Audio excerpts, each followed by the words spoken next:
Good afternoon. Bonjour, buongiorno, ou buenos dias, privet, and ni hao.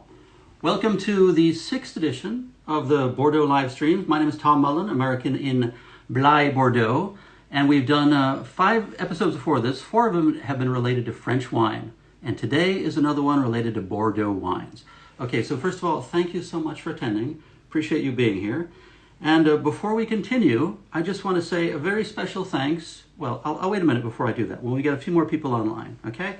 What have we covered before? Well, we've covered the 2019 vintage, and we're going to taste some more wines tonight from the 2015 vintage. We have talked about the terroir of Bordeaux. We've talked about the meteorology, the soils, the geology. We've talked about the same about Saint-Emilion. We've talked about the history of wine in Bordeaux since the time of the Romans. So tonight I'm going to hit on 2 topics, and we may go 30 minutes, we may go another 10 minutes longer. We may have 2 people to interview tonight instead of 1, okay? The 2 topics I'm going to hit on tonight are this. How do you understand the appellations of Bordeaux, and do you even need to? And the second one is, if you go to a wine area and you want to select a few wines so that you can buy boxes and send them home, how do you do that, okay? So the format here is usually I speak for about 10 minutes and then I interview someone for about 10 minutes. This time we're having a very charming winemaker from Saint-Emilion.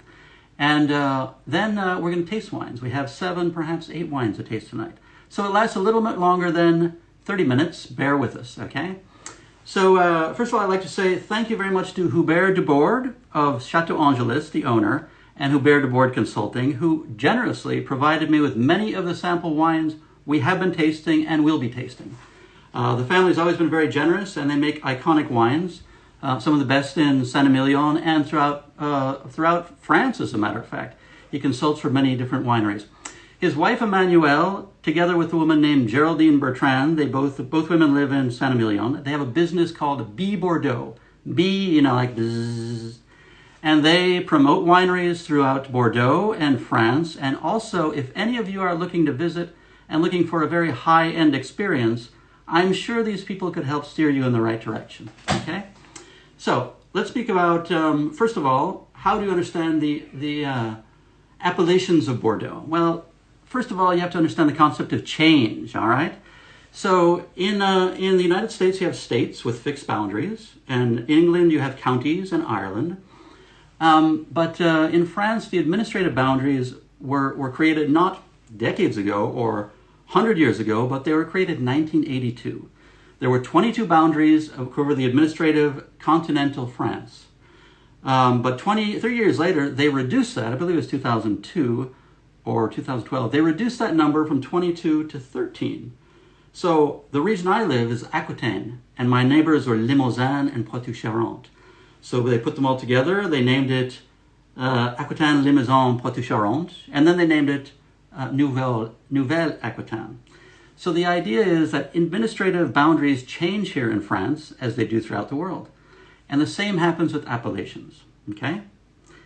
There are 300 different appellations in France, okay? And these began being created in the year 1935, and they have changed since then. Let me give you an example. Where I live, we have a Primeurs Côte du Blaye, created in 1938. But in 2008, 70 years later, they decided to change it from Primeurs Côte du Blaye to Blaye Côte de Bordeaux. And the neighbors I have down the road, Castillon, they had Côte de Castillon. They changed that to Castillon Côte de Bordeaux. So the idea of learning all of the intricacies and all the nuances and all of the details of all of the appellations in Bordeaux will take you a long time. And within a month or 2 or 6, you may be obsolete. So here's the best thing to do. Get a good map, okay? I have this map, of course. I bring it out most of the time. But if you go to Wine Folly, they have maps of wine areas all over the world. They're free and they're excellent. And it shows the different appellations. So get yourself a nice map. And also, start with the big picture. And then focus in on the details. Don't focus in on the details of one region. Look at the big picture.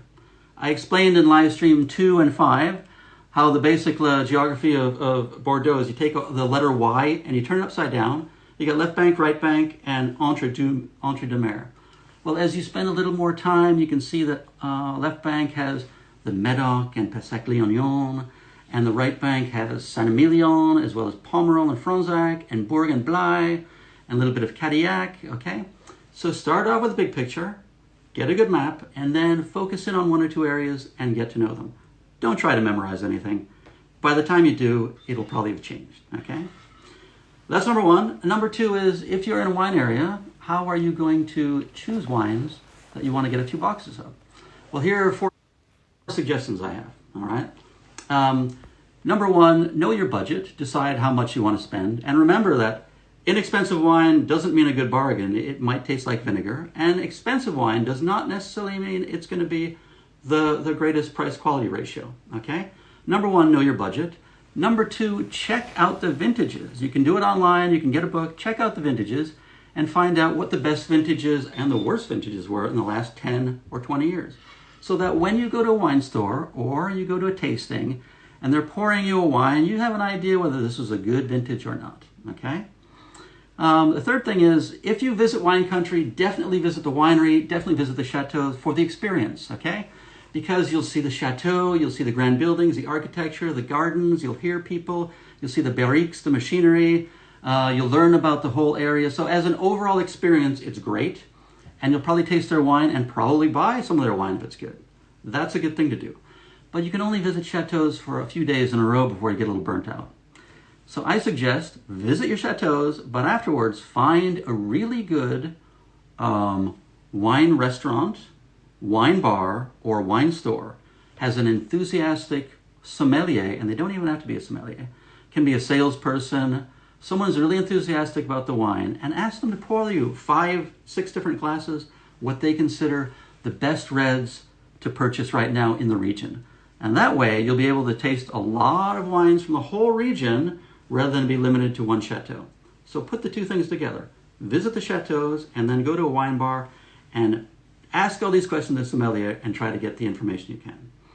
So those are my words of wisdom for how to do that. Oh, there's a 4th point, and this is it. This is key.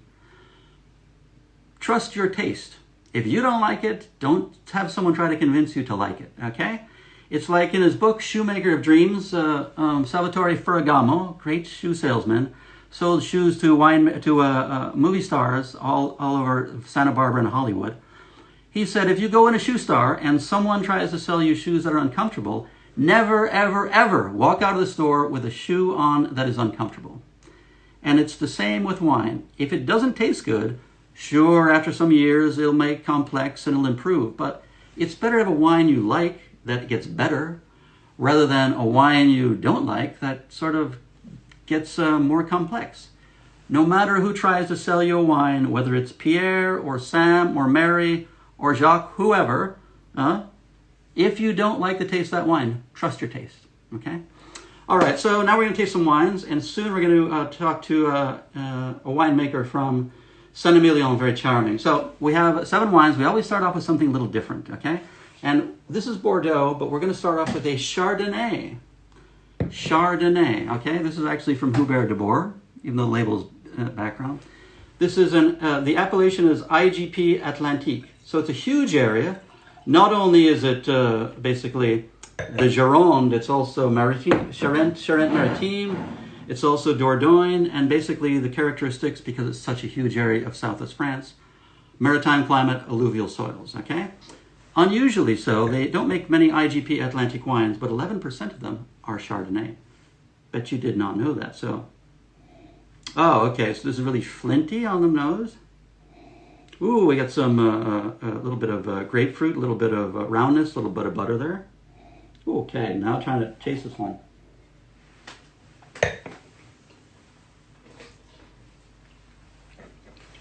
Oh, I don't want to pour this out. Very full, very rich, very unusual to find a Chardonnay in Bordeaux, but Hubert de Boüard studied in Bordeaux, and then he also went up to Burgundy. So that's the grape of choice from Burgundy, Chardonnay. Think a sort of a cross between perhaps a Chablis and a Pinot Gris. Very nice, beautiful. This is excellent wine. Second wine is from This is Entre-Deux-Mers. Remember those three regions of Bordeaux, right bank, left bank, Entre-Deux-Mers. Entre-Deux-Mers, the majority of the wine produced is red by a slight percentage, but the only wine that has the appellation, AOC, is the white wine. And they make some very good wines there. So let's have a look at this. I'll show you the bottle, don't worry. And then I'm going to see who's attending, and we're going to say hello to a lot of our friends. Okay, Sainte-Marie, Vieilles Vines, which means old vines. And this is a 70-25-5 blend of Sauvignon Blanc, Semillon, and Muscadel. So, okay, so you get that crispness and acidity from the Sauvignon Blanc. You get the rounded honeyness and the peaches from the Semillon, and you get the richness from the Muscadel. Ooh, this is beautiful on the nose.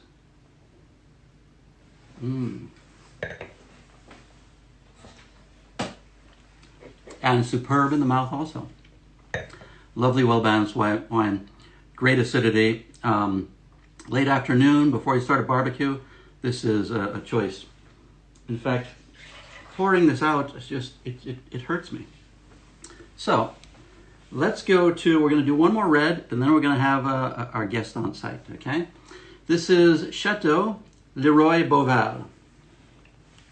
And this wine is also from Entre-Deux-Mers, but this wine is a red, and it is a blend of 60-30-10 Merlot, Cabernet Sauvignon, Cabernet Franc. That's interesting, because the higher percentage is the Cabernet Sauvignon rather than the Cabernet Franc. If you were on the right bank, over by Saint-Emilion, it probably would be more Cabernet Franc and little, if any, Cabernet Sauvignon. But this is the Entre-Deux-Mers region. All right, these are all 2009 wines. Ooh, that's rich, kind of a rich, deep fruit. You got a little bit of smoke, licorice. And let's twirl this baby around.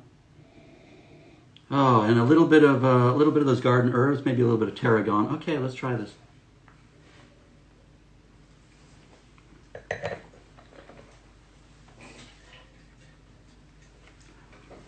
Plush and lush.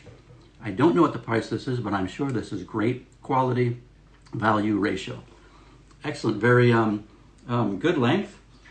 A bit of sage in the mouth even. Beautiful, okay? Now the next wine I'm going to taste, and then we're going to speak to a winemaker, very charming winemaker.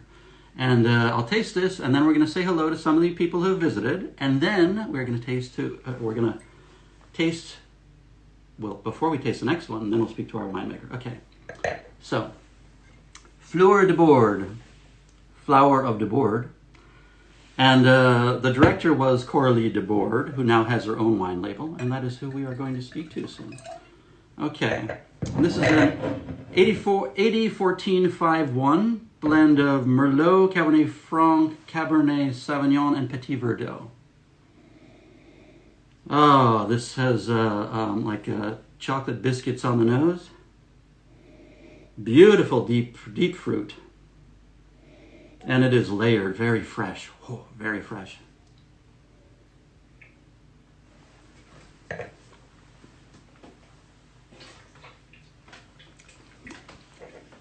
It's 2019. It already has layers of complexity showing. Superb wine. So let's speak to the consulting winemaker, Coralie de Boüard. But before we do, I just want to see who we have here. I want to say hello to everyone. Let's see, we can go to, let's go there.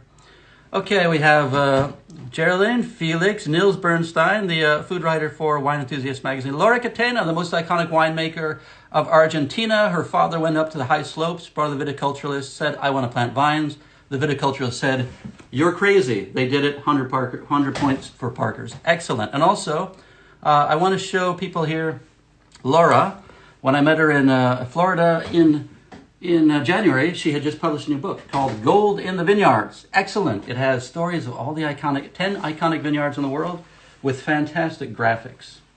Beautiful book, Gold in the Vineyards. Get it from Amazon.com. Okay, let's see who else we have joined here. We have Andreas, Heather and Branch from Napa. They have a vineyard on the Rutherford Dust. Kate Hawkins, unable to join. Sorry to hear that, because Kate wrote a book on cocktails.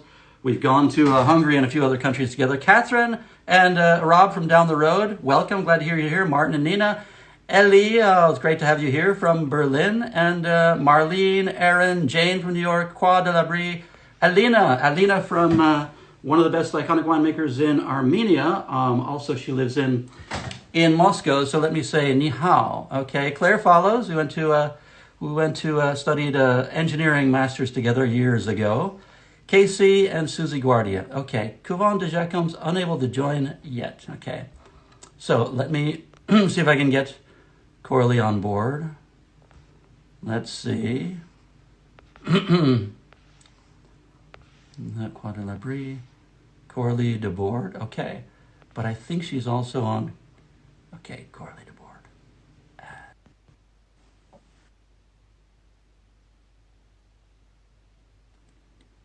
We'll see.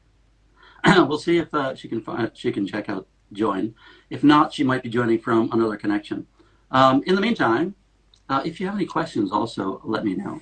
Send them in. I'm not sure that I can answer any of them, but give it a go. Coralie. Hi. Bonjour. Bonjour Tom. Oui. Comment ça va? Oh, très bien. Oui, ça fait longtemps. You look great. You look healthy and well. Look at confinement. I mean, me, I need a haircut. I need to take a diet, but you're as precious as ever. I'm a woman. I don't need to cut my hair, but you can't imagine my boys. I just cut their hair with the machine, and they are not very happy. Oh well, they're just boys, so they'll get used to it. Exactly. It's great to have you here, and you know, I tasted your wine about a week or two ago.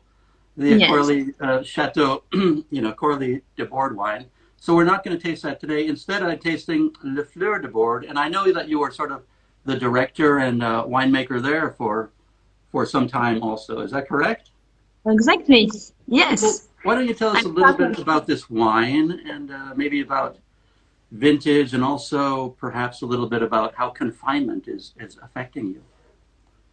2019, I think we were just grateful with this vintage. I'm very glad to see that you enjoyed the wine when you were testing it. It's very well balanced. We've been, of course, like everybody, a little bit suffering of the heat during the summer, but with a great terroir, we could really manage and have a beautiful balance on the maturity, and work very well on the extraction.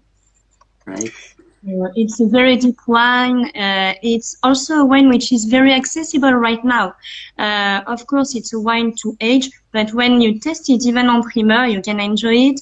And I can't wait to have it delivered. So I hope everybody will be enjoying this wine, and I hope you will be as enthusiastic as we are and as we were making it when we will release it on Primeurs. Because of course it's something which will happen, and that a lot of people are wondering. Yes, and also I've tasted Coralie's wine for the last 3 or 4 years, and it was great to start off with, but it gets better each vintage. I mean, she's making some magic with her vintages. Really excellent wine there, but you know, you learn from the best at Chateau Angelus and Le Fleur de Boüard also. So Coralie, tell us a little bit. Tell us a little bit of how you think maybe how the confinement will change distribution. You think that more people want to buy wine online, or you have any idea about that? That's a very good question. I think that of course people are buying more and more online. Myself, I do it, so I believe I'm not the only one.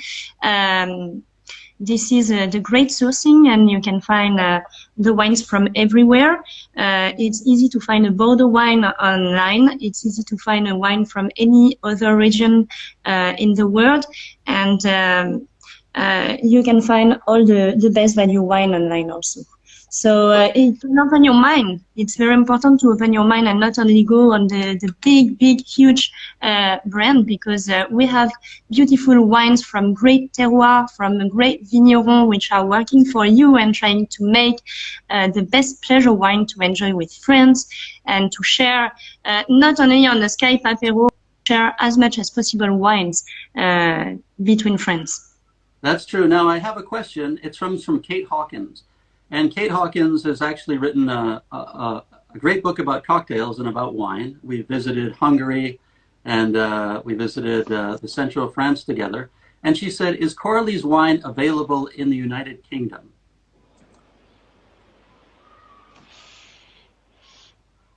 Can you hear me? Oops, I lost you. Ah, votre vin c'est disponible aux Angleterre? Sorry, can you hear me? Yeah, I can hear you again. Okay. Is your wine available in the United Kingdom? Yes, our wines are available everywhere. Okay.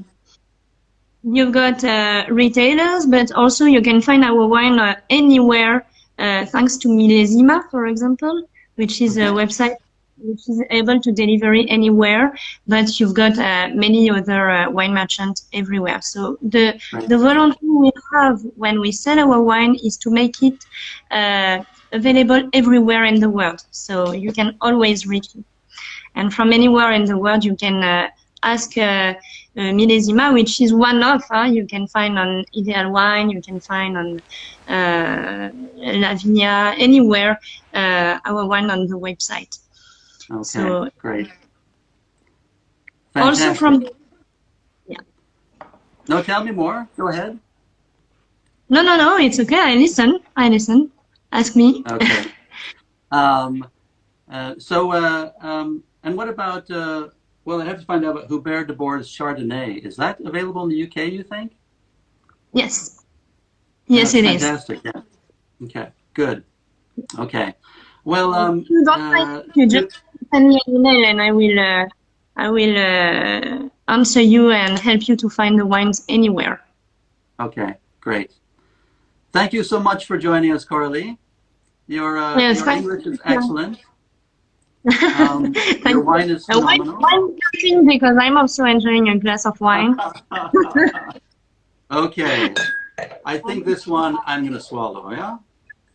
Just to be very objective, it's a Chateau Lafleur de Bois 2009. That's right. So please show the bottle. Okay. That's right. That's it. Yes. 2009. Oh, I have the 2019. Oh, very nice.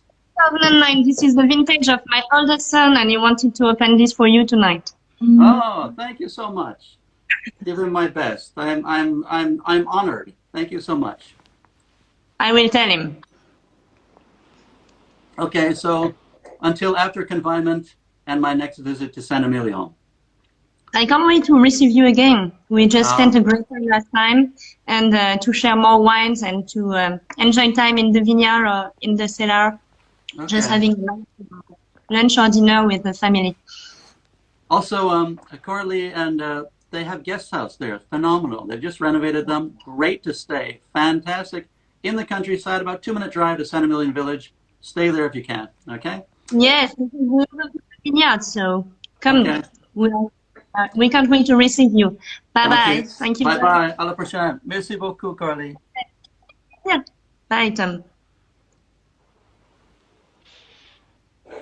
Fantastic. So let me see who else we have had join. But we'll taste a few more wines then. We have time. So let's see. Okay, Natia Valley, we have Alex Milner. Oh my goodness, this is a phenomenal winemaker from South Africa. He makes 4 different wines. I brought one of them back here, and my neighbors in Bordeaux were blown away. Alex, it's great to have you here. Also, Cyril, nice to see you here. Claire, great to see you. And let's see who else we have. Lena, I said hello to. Okay, great. Okay, guys. We're going to taste some more wines. And then, if we have time, we'll call up another winemaker. Okay, so the next wine we have is Chateau Gaby, okay? Again, a 2019, and this is in Fronsac, okay? And Fronsac is a small patch of land, about 2.5 miles square, just to the west of Pomerol and Saint-Emilion. Okay, a few centuries ago, it had a better reputation than Saint-Emilion, just because Saint-Emilion had been a little neglected for some time then. And it is a beautiful area. When you drive past, you're on the Dordogne River, and you get this limestone bluffs and the 18th and 19th century castles. very attractive. And the wine there is, it doesn't have the great, it's not as well known as Saint-Emilion. So you get some great wines, what the French call bon rapport qualité prix, good price quality ratio. Okay, this chateau was purchased, I think it was built in the 1700s, was purchased in 2016 by an American businessman from Boston by the name of Tom Sullivan. So let's see what our American friend has done. Again, Chateau Gaby, and this is the cuvée. All right, here we go. And that's really alive and generous on the nose, sort of raspberries. Even a little bit of a little ribbon of acidity, almost as if it limes. Hold on.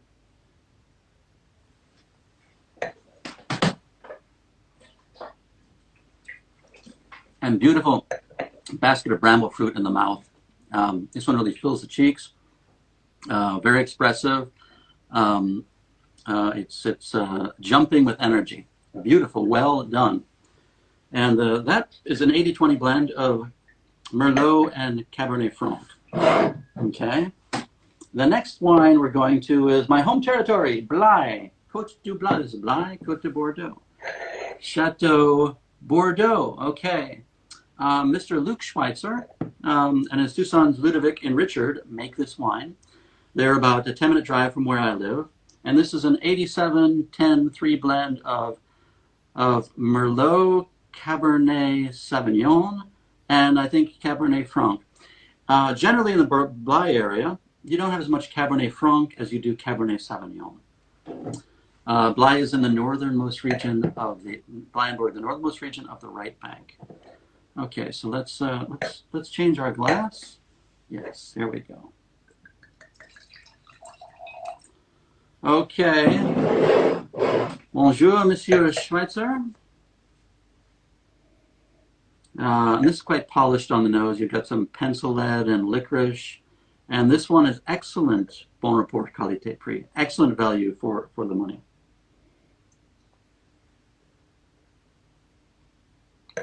Mmm. A lot of red fruit. You have black cherries. You have raspberries, and a little bit of hibiscus and chocolate in there. Beautiful. This is a darling wine. So this is great expression for Blaye and for showing the region we live in can make some excellent wines. So let's move on to one more, and I think this is Chateau Maine Lalande, okay? And this comes from Listrac-Medoc. So there are six municipalities in the Medoc. Saint-Julien, Saint-Estèphe, Margaux, you've got Mullen, and you've got Pauillac, and also you've got Listrac-Medoc. It used to be called Listrac, but people mix it up with Lirac in Côte d'Aron. So they named it Listrac-Medoc. And this is an 87-10-3 blend of Merlot, Cabernet Sauvignon, and Cabernet Franc. Okay? Let's pour this one.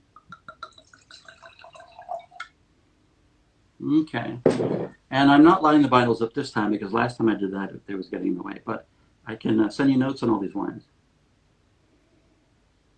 Oh, this is very silky. I got some orange peels and a little bit of charcoal on the nose, probably from the aging in oak.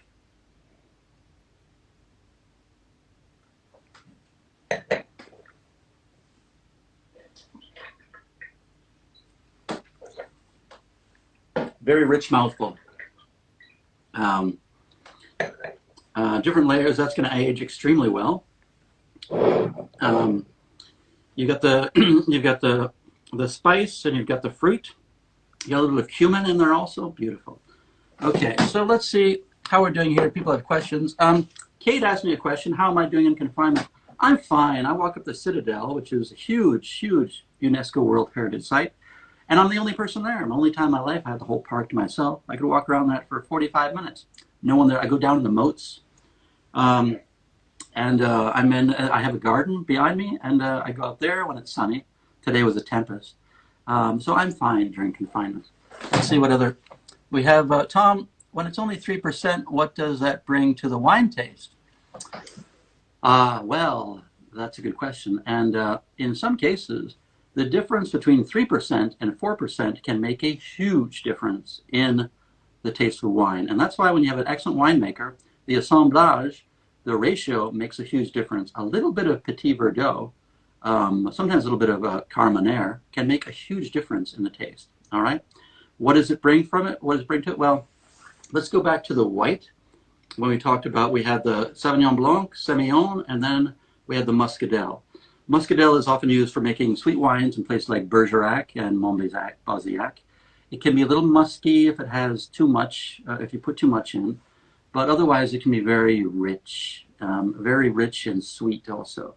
So you have to be very careful of that percentage, because if you go over it, you might add too much muskiness that's not used the right way. Let's see. Clarissa says, like salt in your soup. Thank you, Clarissa. Bravo. Merci beaucoup. Couvent de Jacobins. Okay. Now, I think we're going to extend this. If you want to leave now, you may. But we're now going to speak to the winemaker for Couvent de Jacobins. This is special wine also from Saint-Emilion. Okay? So, Denis, I'm going to put you online if I can. Okay. Couvent de Jacobins. Let's see. Add. Waiting for the conversation. Like a Petit Verdot. Okay, so hopefully he's able to join. Because if he can, we'll see. I have the Denis, ça va? Ça va? Ça fait longtemps, hein? Hey, good to see you. Good to see you, man. How's confinement? Yeah. That's from my neighbor. What is my neighbor? Okay. It's from Thibault, yeah, my friend. Ah, that's good. So we're having Clos de Jacobin. I remember I visited the winery about 4 or 5 years ago when Madame de Boüard was living there. I think she was in her 80s or so, but she was an amazing woman. And to go down the old cellars, you had to duck down because the door is so small. And then you went down these magical old cellars, huge, and they've been carved out, and all the rocks have been sent down the city of Bordeaux.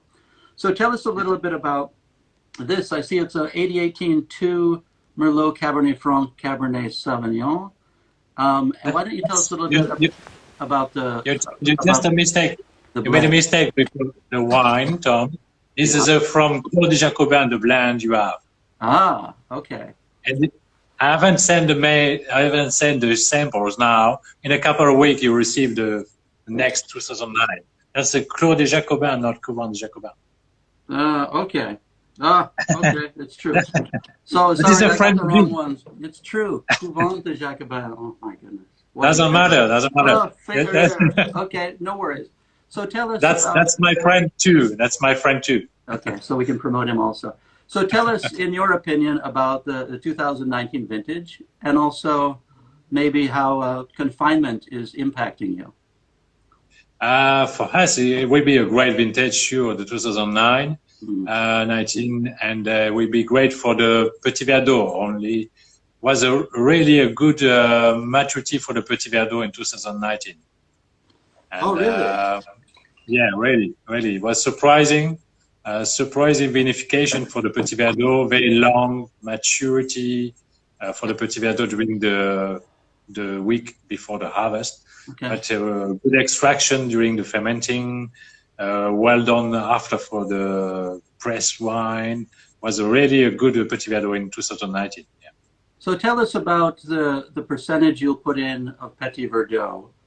Normally it can be 5% for this year. 5% is now. And what would happen if you put in too much, for example? Normally we put inside 4% to 6%, maximum 7%. Okay. We have just changed the blend in 2017 with 10%, but that's the maximum for 10%. Okay. After 10%, you change the identity of the Saint-Emilion wines, sure. And what does a Petit Verdot add to a Bordeaux blend in Saint-Emilion? What What does the Petit Verdot add to to a Saint-Emilion? It give a freshness. It give a freshness, sure. And it give also some powerful with the tannins when it is good maturity, when it is good ripeness. It give a very big maturity and inside the blend at the end. Okay. We have a comment here from Marlene in the United States, who's visited Blaye. She said, we have a bottle of 2015 Couvent de Jacobin a few days ago. We still have almost a case from our last visit to Saint-Emilion. So amazing. So yeah, I have one here, just here. So maybe it's 16. Oh, great. Thanks, Tom. And I send you samples in a couple of weeks. Maybe we wait after the containment to be sure for shipping. No, I remember now. You said that usually you send out the samples later than other people because you want to wait until it's more mature. And yeah. And we are in the organic wines also way now. We are very careful about the sulfur also in the wines. Okay. And for that, we're waiting more time maybe for sending samples. Sure. Okay. Great. Well, anyway, I remember our lunch together. I look forward to seeing you after lockdown, after the confinement. Sure. Cheers. See you, Tom. Thank you so much. Cheers.